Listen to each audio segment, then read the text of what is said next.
Now you know what an IP address is. What's the difference between a public IP address and a private IP address? To recap, a public IP address is an IP address that's accessible on the internet. It's publicly available, anybody can access it. A private IP address, on the other hand, is not accessible directly on the internet. So if you're connected to your home network, you're very likely to have private IP addresses on your laptop, on your desktop, and on your mobile. At this point in time, you might be right to wonder, how are you able to access the internet if you're using a private IP address? How is it possible that your machine with a private IP address is able to communicate with a machine on the internet with a public IP address? This is where NATing comes in place, and its sole purpose is to translate data from private IP addresses to public IP addresses and the other way around. This is an example setup we're going to be looking at, so we understand how NATing works. On the left-hand side, we have two machines. Let's assume you're at home, you have two laptops connected to your wireless router. So the first one has the IP address of 192.168.1.111, and the second one is 192.168.1.112. These two laptops at home have private IP addresses. Both these machines are connected to your wireless router. If these two machines need to talk to each other, it's very straightforward and simple. All they have to do is redirect the traffic through the router and talk to each other. As a matter of fact, the router doesn't need to even be there. If you plug in these two machines directly through a network cable, they would still be able to talk to each other.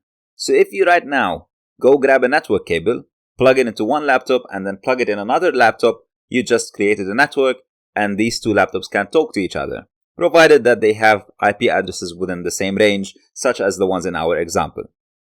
The wireless router though makes it much easier for this to happen. So instead of plugging cables all across your living room, all you have to do is connect your devices, your laptop, your desktop, your mobile, to the wireless router, and it just redirects the traffic wherever it needs to go.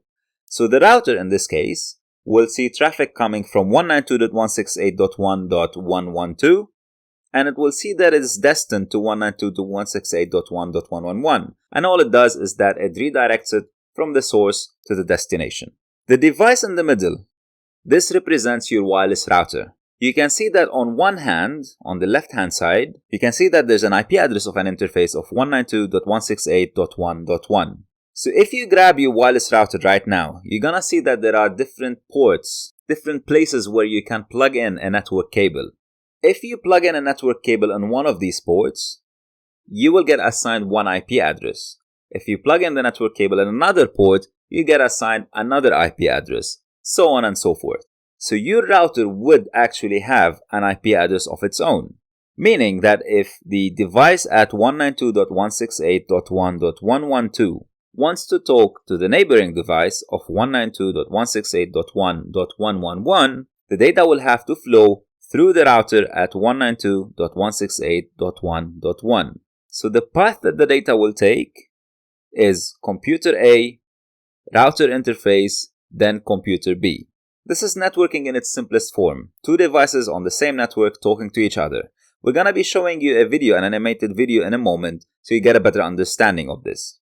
Now the question is, what happens if one of these two machines want to talk to a server on the internet with a public IP address? You might have noticed by now that the router has two interfaces with two different IP addresses. So on the left hand side it has the 192.168.1.1. On the right hand side it has the 20.30.40.50, and this is a public IP address. So for example, if the machine on the left hand side at 192.168.1.112 wants to talk to a public IP address, in our case 8.8.8.8, the traffic will go first to the internal interface of the router with the IP address of 192.168.1.1, and then the router will have the job of translating this in such a way that it will be understood and routed to a public IP address. So internally what will happen is the router will take the data from 192.168.1.1 port and translate it to the other port at 20.30.40.50. And at that point in time, the data will be attached to a public IP address, making it possible for other devices on the internet to see it and communicate with it. And when the data is being sent back from the internet, it will reach the public interface at 20.30.40.50.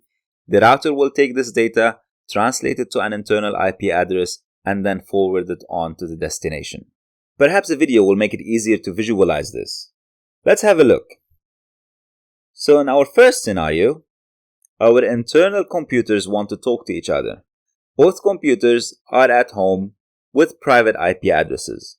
192.168.1.112 wants to talk to 192.168.1.111, and all it has to do is send the data to the router that will in turn forward it to the other machine.